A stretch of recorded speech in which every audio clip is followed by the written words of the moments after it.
paz do Senhor, irmãos. A paz do Senhor, irmãs. Diga-me uma coisa. Como vai a sua vida familiar? Você tem uma casa?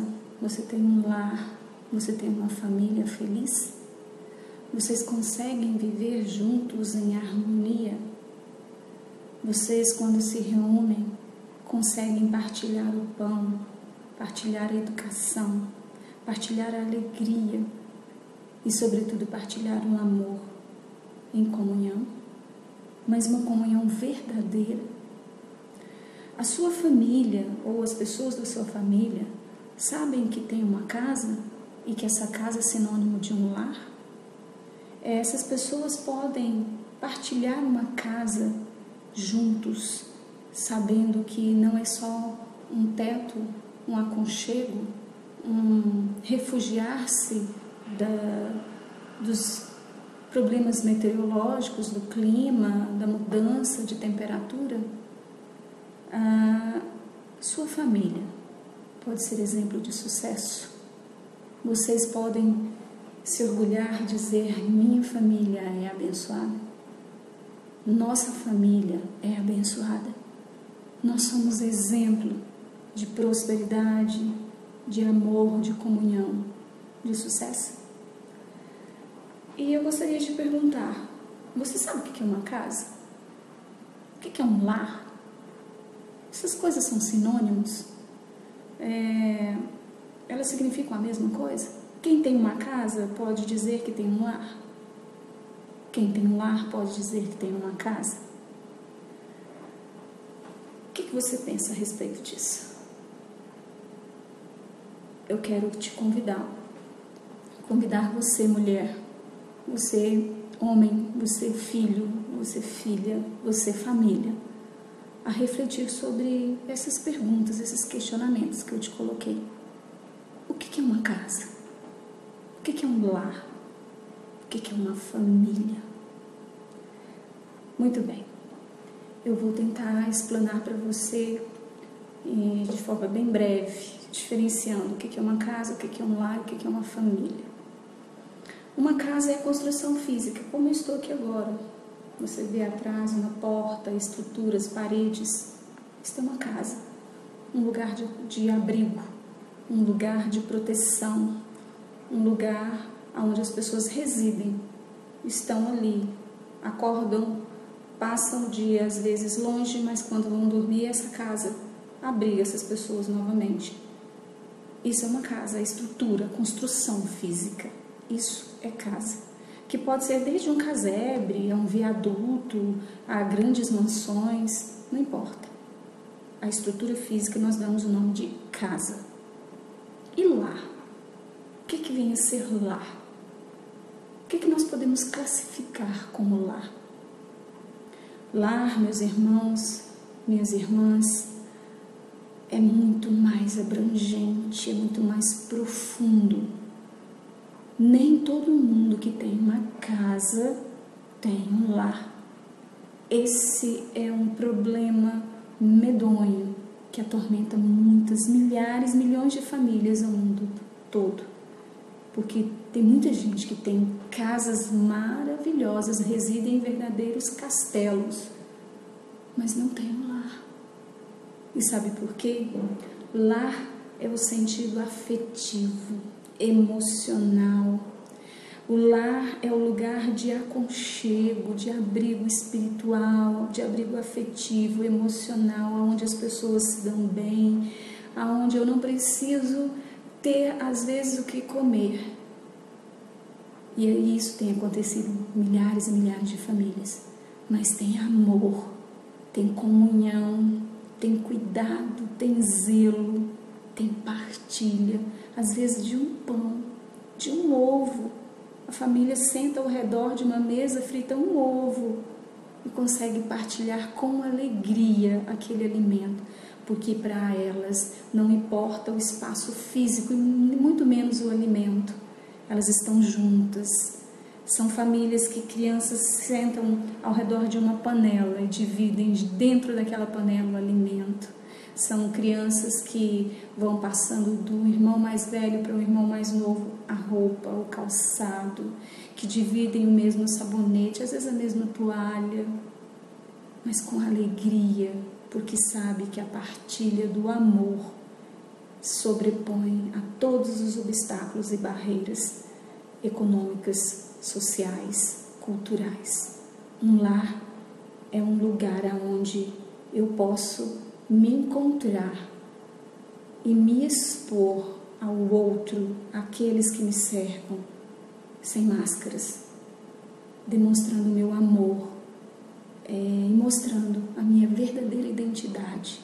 No verdadeiro lar que nós conhecemos, se essa pessoa, se esse indivíduo, se esse sujeito, não importa o nome, se esse ser humano que vive ali sabe o que é partilhar o amor, o que é ter compreensão, o que é se colocar no lugar do outro, porque onde se tem lar, se tem partilha, se tem amor, se tem proteção, cuidado, zelo, isso é lar.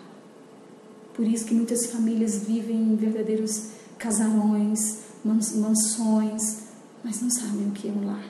Porque cada um entra no seu carrão de manhã, vai para o seu trabalho, vive ali o dia todo, no final do dia volta para casa, toma o seu banho, sai novamente, cada um vai para a sua balada, volta, dorme no outro dia, assim sucessivamente, mas não sabe o que a mãe está sofrendo, não sabe o que o pai está pensando, o que ele está trabalhando, não sabe o que está acontecendo dentro desse lar.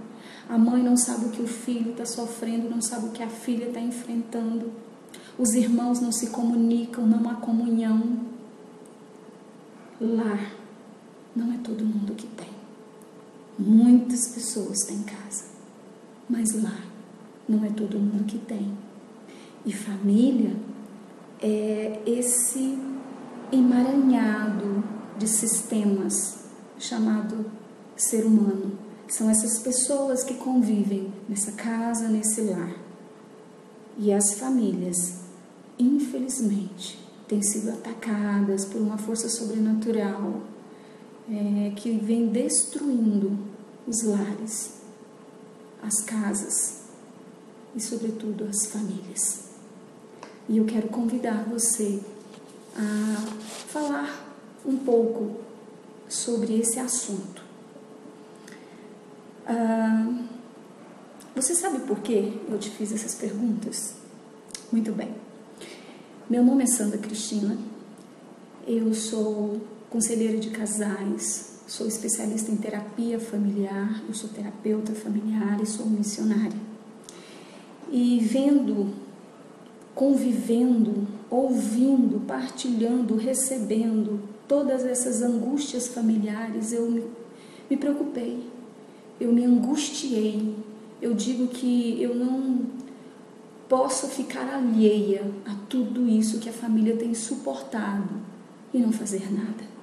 Então eu tenho pensado, orado, busquei a direção do Senhor para saber como ajudar as famílias. E Deus me deu a direção. E assim eu criei esse canal. E a partir de hoje, toda semana eu vou trazer uma mensagem, uma palavra de conforto, de esperança, de amor para você, minha irmã, meu irmão, para você, família que está sofrendo e que às vezes não sabe que caminho seguir, que muitas vezes tem se deixado levar pelas ondas do modismo, as notícias que chegam a toda hora anunciando o desmantelamento da família. Mas eu quero te dizer que a família ela vai resistir. A família ela vai persistir, porque não importa o quanto essa força se levante, maior é aquele quem a criou, maior é aquele que projetou a família. E as famílias elas estão no coração do nosso Deus. Deus ele se agrada da família. Deus ele ama a família e ele conta conosco. Portanto, eu quero convidar a você a semanalmente acompanhar os vídeos, aproveitar esse momento de discussão para conhecer o projeto de Deus para a sua vida, para a sua casa, para o seu lar e para a sua família. Amém? Então eu te convido a partilhar, a compartilhar, a conhecer comigo o projeto de Deus para você. Porque nós não podemos aceitar que Satanás continue ditando o que a família deve ser.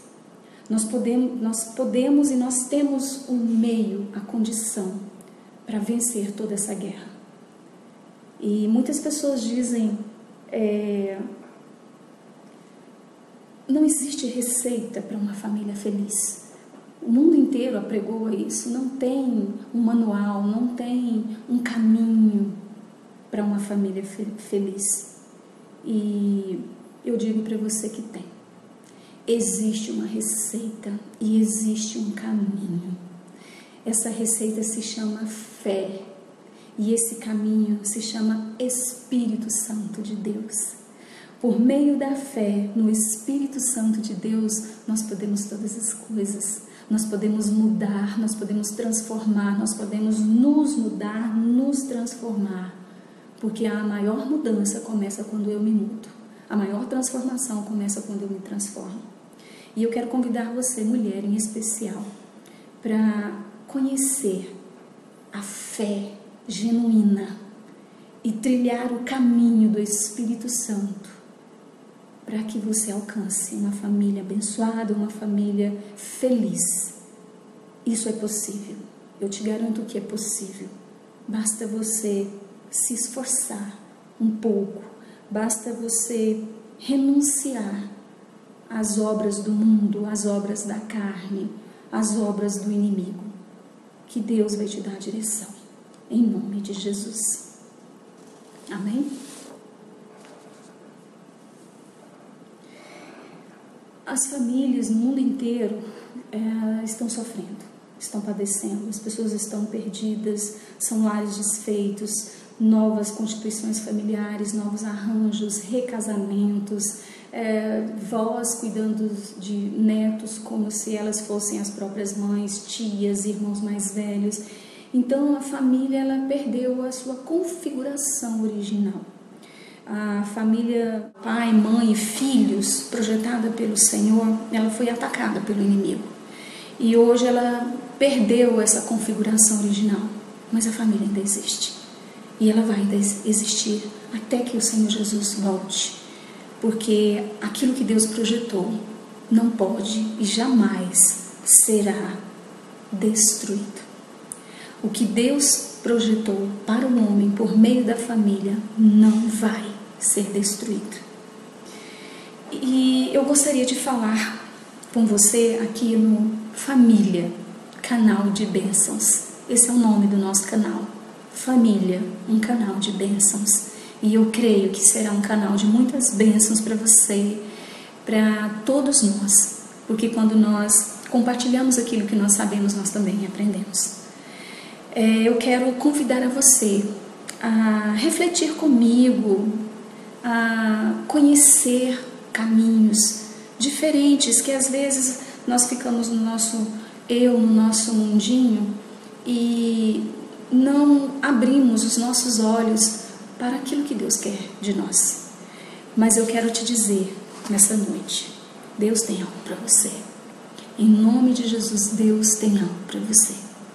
Não abra mão da sua família. Não abra mão do projeto de Deus para você. Tá difícil? Tá sofrendo? Deus está entrando nesse momento com providência na sua casa para te dizer: eu vou fazer a mudança. Eu vou fazer a diferença. Me dá uma oportunidade.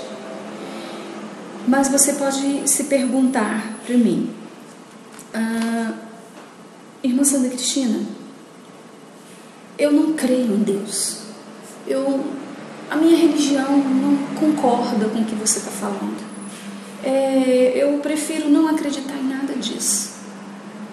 Eu quero te dizer o seguinte: você pode não crer em Deus, você pode ter uma religião que não acredita no Espírito Santo, mas você já tentou tanta coisa até aqui.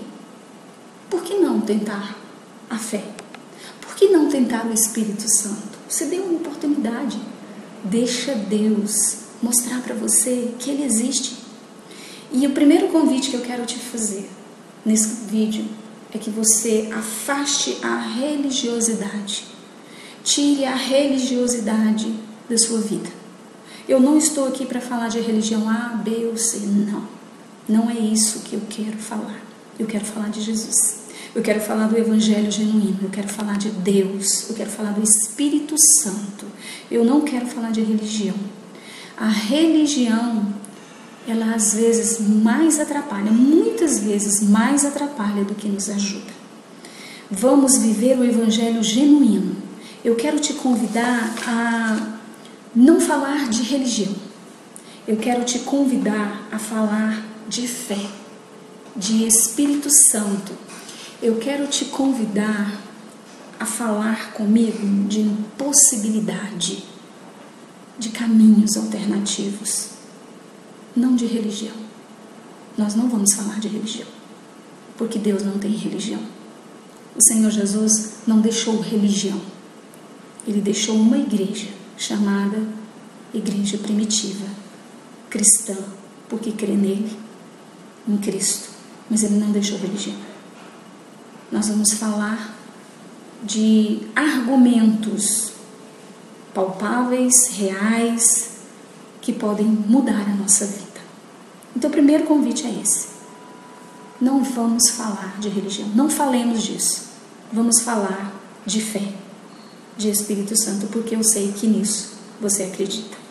E mesmo que você que não acredita no Espírito Santo, mas você crê que existe uma força, que existe algo sobrenatural que excede nossa compreensão humana. E é sobre isso que eu quero falar nessa noite. Mas para falar com você nesse vídeo sobre família, a primeira coisa que nós temos que entender, o primeiro obstáculo que nós temos que romper, a primeira máscara que nós temos que tirar, que banir da sociedade, é em relação ao papel da mulher na família. O primeiro questionamento que nós temos que fazer é: qual é o papel da mulher na família? Qual é a função da mulher na família? O que cabe à mulher fazer? E por que você deve estar se perguntando agora, né? Por que a irmã Sandra Cristina está falando de papel da mulher? Ela deve ser alguma machista, alguma feminista, alguma ista?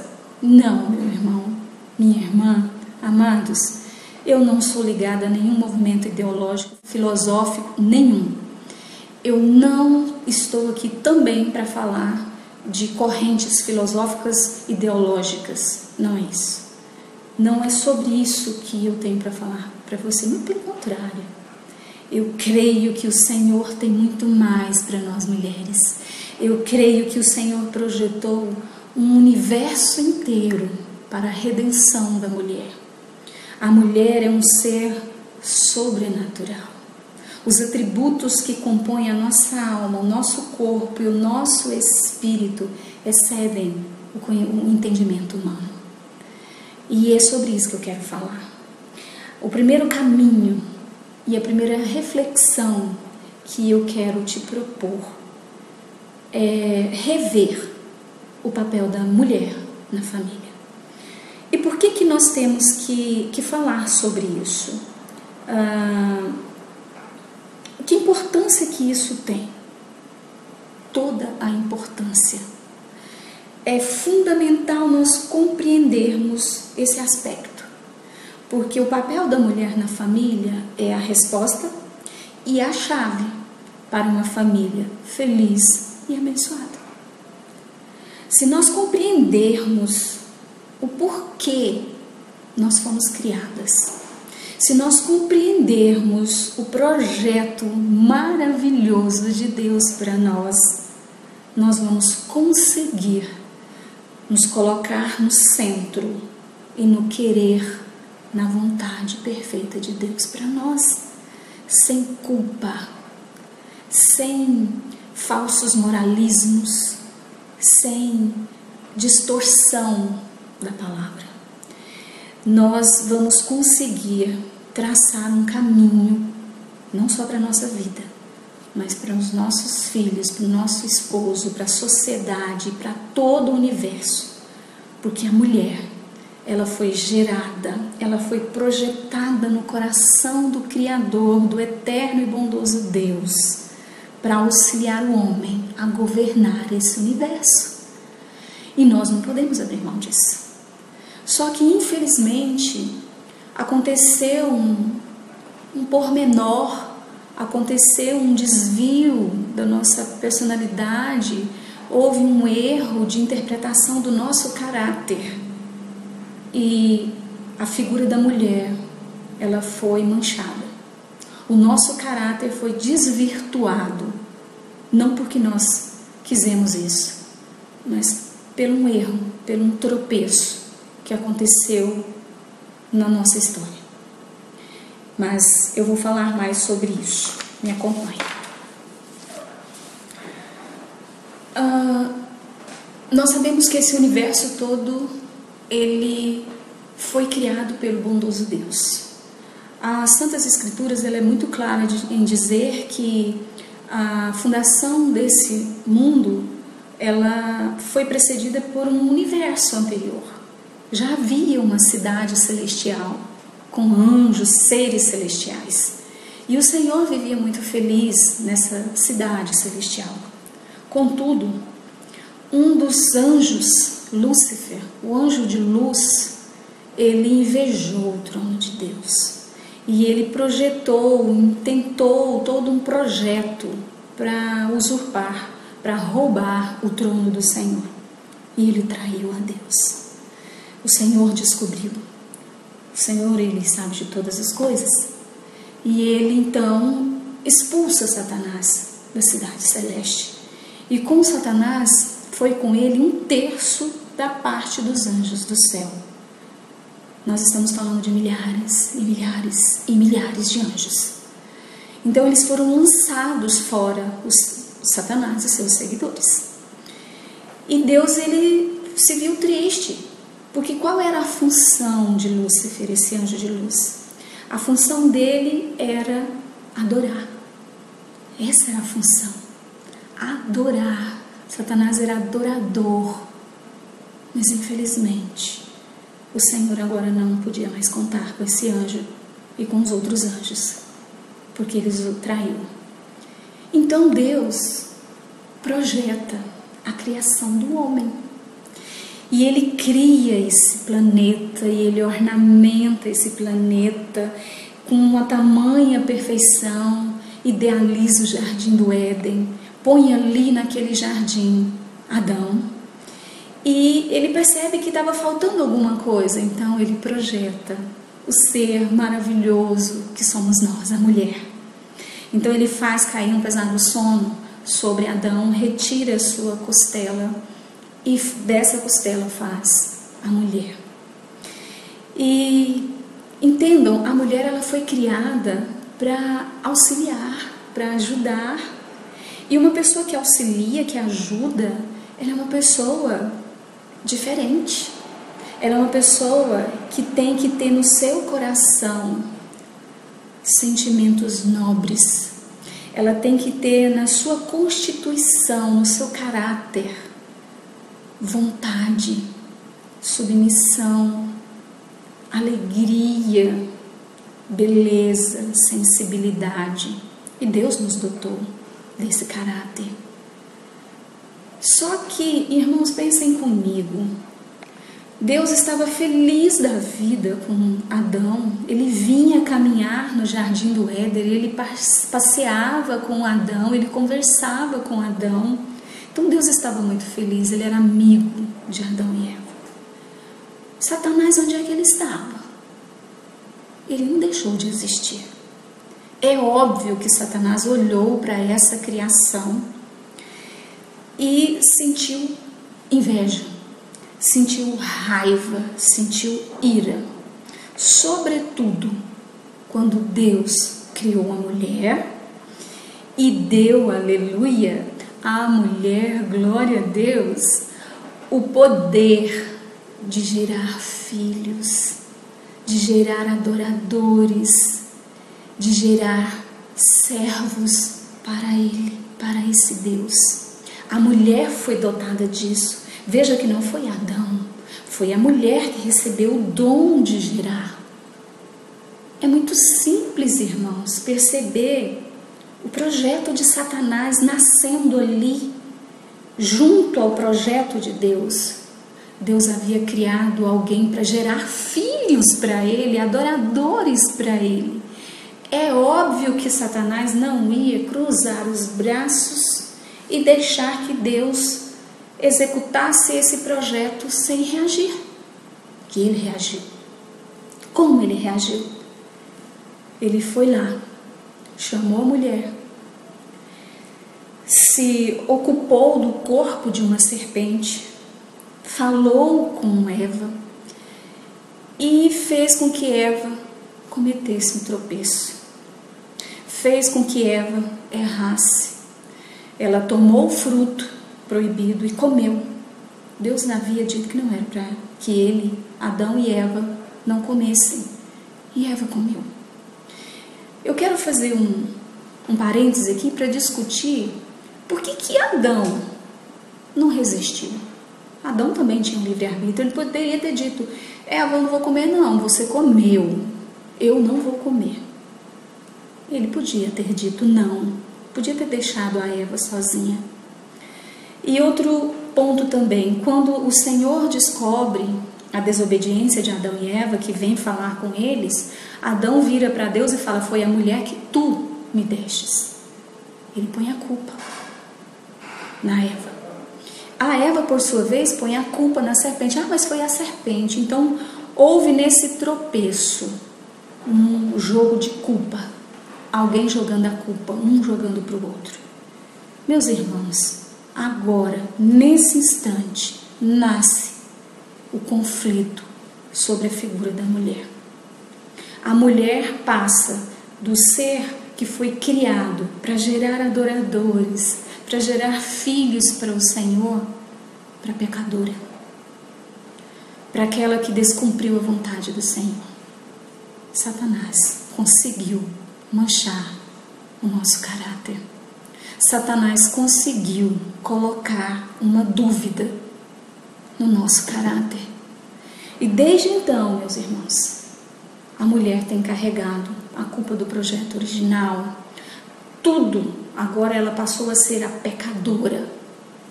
Há gerações, há civilizações onde a mulher não passa de um objeto, não passa de um restolho da humanidade. Eu nem vou falar aqui o que alguns filósofos e pensadores disseram da mulher. Um deles chegou a afirmar que a mulher era um macho inacabado.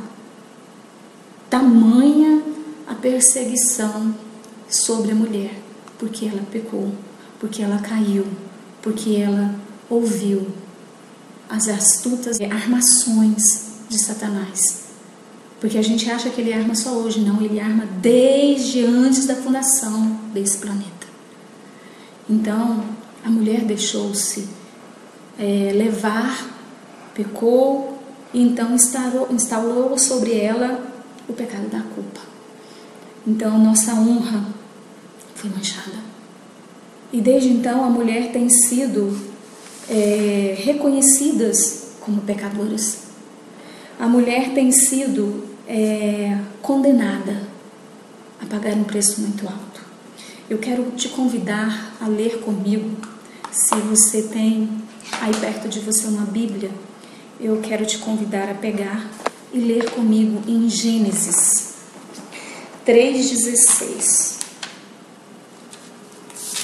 Vejamos o que foi imputado à mulher após ela ter se deixado ludibriar pelas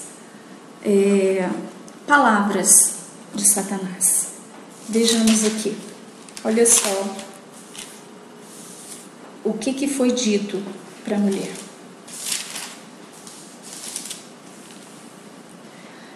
E a mulher disse: multiplicarei sobremodos os sofrimentos da tua gravidez. Em meio de dores darás à luz filhos. O teu desejo será para o teu marido, e ele te governará. essa foi a ordenança do Senhor após a queda do homem, após o homem ter confessado que havia comido do fruto proibido. Então Eva era a culpada e ela recebeu essa sentença. Você vai gerar filhos com dores. Perceba que aqui fala muito claro: multiplicarei sobremodo os sofrimentos da tua gravidez. Aqui fica subentendido que ela já gerava filhos, porque não se multiplica uma coisa que não existe. Para eu multiplicar algo, é preciso que exista o seu início. Então, multiplicou aquilo que já existia. Então, a mulher já gerava filhos. E a vontade dela passou a ser para o marido, não mais para ela. Então, Deus não criou a mulher para ficar debaixo. Deus criou a mulher para caminhar lado a lado.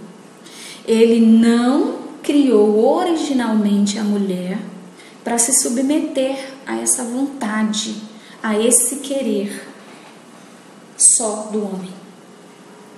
É interessante nós observarmos isso.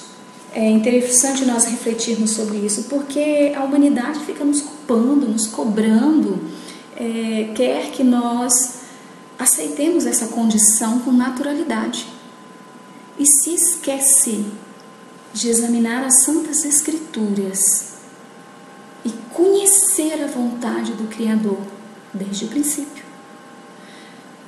Vou repetir. Após a queda, após o pecado, é que foi dado à mulher essa condição. Portanto, nós não fomos criadas para estar nessa condição. Nós somos criadas para estar lado a lado, igual. Amém? Eu fico refletindo sobre esse versículo e me recorre o quanto a humanidade se apropriou dele para perseguir, escravizar, humilhar, maltratar, rechaçar, segregar a mulher. O quanto a humanidade usou e usa desse versículo para fazer da mulher imagem de alguém que nasceu para o fracasso, de alguém que nasceu para condenação, de alguém que nasceu para estar por baixo, para ser pisada, para ser humilhada, para ser sofredora. E esquece que antes não era assim. Esse não foi o projeto. E hoje, fique comigo, hoje eu vou te mostrar, eu vou te provar à luz das Santas Escrituras, à luz do Espírito Santo, debaixo da revelação dele, porque essa palavra foi vinda debaixo de muita oração, de jejum, de busca, porque eu também, como você, minha irmã, tinha muita culpa. Eu me sentia muito culpada por trabalhar, por ter que sair, estudar, cuidar de casa, ser mãe, esposa. Eu me sentia muito culpada. E um dia eu resolvi orar e pedir ajuda do Senhor.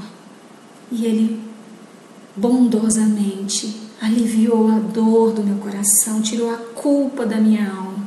E é por isso que eu quero compartilhar com você, mostrar para você, de acordo com a Santa Escritura, com a palavra de Deus, que é a Bíblia, o que Deus projetou para nós.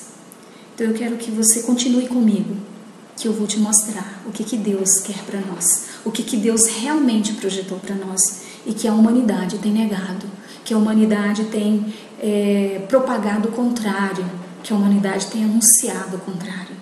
Mas em nome de Jesus, essa palavra vai alcançar muitas mulheres, e essas mulheres, em nome de Jesus, vão se apropriar dessa palavra e vão se libertar da culpa que Satanás jogou sobre a nossa vida.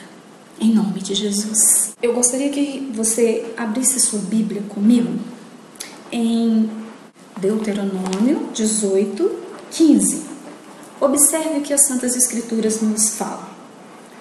O Senhor teu Deus te suscitará um profeta do meio de ti, de teus irmãos, semelhante a mim, a ele ouvirás. Aleluia, glória a Deus, bendito é o nome do Senhor. Irmãs, irmãos, Deus é maravilhoso, Deus é perfeito. Nós é que não compreendemos muitas vezes o agir dele porque não paramos para ouvir a sua voz, mas Deus é maravilhoso. Deus, ele viu todo esse sofrimento, porque a partir da queda do homem, a partir do momento que Adão e Eva pecaram, que Eva tomou daquele fruto e levou essa culpa à humanidade, caiu em cima da figura da mulher. E ali ela foi tomada como serva, como escrava, foi vendida, foi humilhada, foi tratada com tanto descaso. Mas eu tenho certeza, eu sei disso, porque eu conheço a palavra de Deus. Quantas mulheres não devem ter orado ao Senhor, pedindo por socorro, pedindo por ajuda? Oh, meus amados, sabe o que nós vemos aqui em Jeremias 18 e também em Deuteronômio 18:15? Deus revelando a sua vontade para o projeto de resgate, de redenção, de salvação, de expiação de culpa da mulher, não só dela, mas também da humanidade, porque para eu ter a humanidade, eu preciso da mulher. Sem a mulher gerando filhos, sem a mulher se colocando na condição daquele projeto que Deus criou, que é de gerar filhos e servos e adoradores, não tem humanidade. Então Deus olhou para o projeto dele e viu uma mulher sofrendo, e viu esse sofrimento, chegou diante dos olhos do nosso Pai. Então ele projeta o plano de redenção para nós, ele projeta o plano de expiação de culpa para nós. Deus é perfeito, Deus é maravilhoso. Acompanhe comigo, leiamos.